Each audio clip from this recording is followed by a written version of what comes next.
Hey guys, it's Austin Doctor, and welcome back to another review. This is going to be an experiment. This is, in a way, I'm going to see what you guys prefer, OverLord or the 7 senses of the reunion.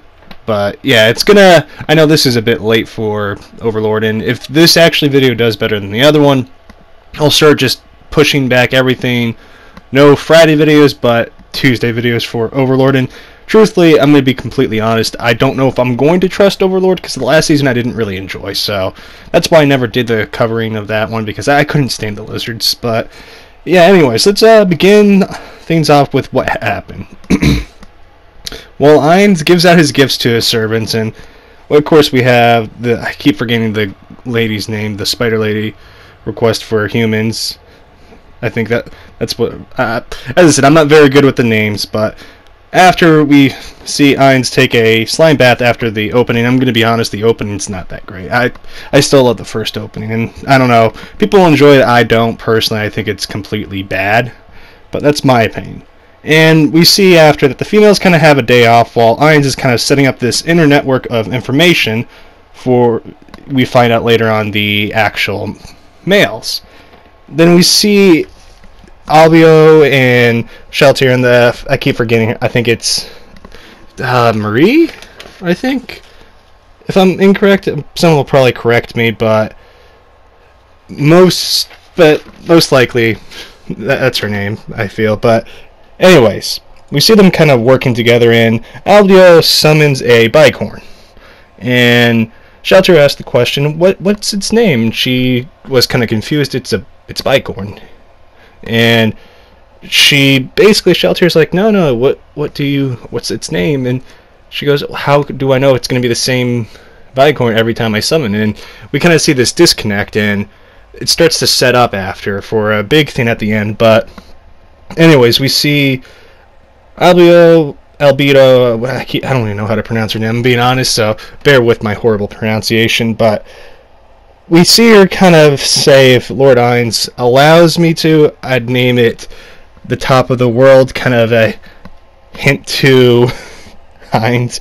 But we see that everyone got something from Ainz, and Albedo kind of holds her stomach and says, basically hints to wanting to have a kid with him.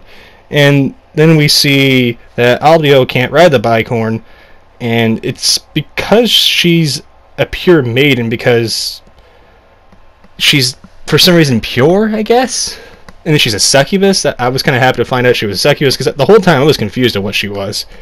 But we see that Demir is actually researching how to breed humans with non-human species, and it kind of, that made me question a lot. But we see the circle for the information strictly only for the male floor guardians, or males, not for the females, which kind of sets up for what Ainz is really going for. And we see Ainz kind of, pretend to be his persona, try to build it up, because he's, obviously, this is a video game. But we find that Ainz is kind of beating himself up because he can't have an heir to his throne. He can't find one. And this kind of brings up the whole possibility of him wanting to breed with with a human species to have that, and it's going to create this really awkward situation if Albedo finds out. But we see after Ainz come out and kind of be his leader and throws his cape to sit down. I thought it was funny, but Mayor praises Ainz for being such a good, strong leader, and he kind of starts to give his speech about how he appreciates his comrades and everything.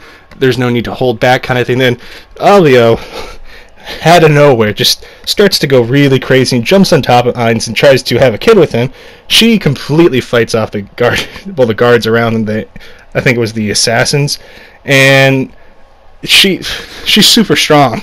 And truth be told, I have not read any of the source material, but I'm going ahead and say, I know people are going to correct me either way, that she's probably the second strongest to Ainz. But we see that Albedo, while Ainz is in the bath, is trying to peek on him. And I'm like, she really can never get enough of him. And after we hear this voice, a bath guardian, and the guardian starts to give divine punishment, and it's supposed to be an iron golem. And all of a sudden, Albedo, Ainz actually calls the guardian by a player's name, a supreme leader. And now it comes up with the whole, is there someone still in the game? Is he going to run into another person? I don't know. And going to certain things with, you know, the whole build-up with the inner circle in the air, as I said before, I really do think that Ainz is going to try to have a kid with with an actual human, because he feels most comfortable, because I think Albedo kind of pushes him aside, and I'm going to truth be told, he's a weak man. If that was me, you know, it'd be a different story. But all creepiness aside, it was a good first episode. I hope it, you know, doesn't go the route that season 2 did, because I really want this to focus on Albedo and Ainz, and they're such two great characters, especially Shaltir. But I don't want the lizard season again. But anyways, guys, if you did watch that episode, what did you think? Who's your favorite character in OverLord? But anyways, guys, I will see you later. This is Austin Doctor signing out. Peace.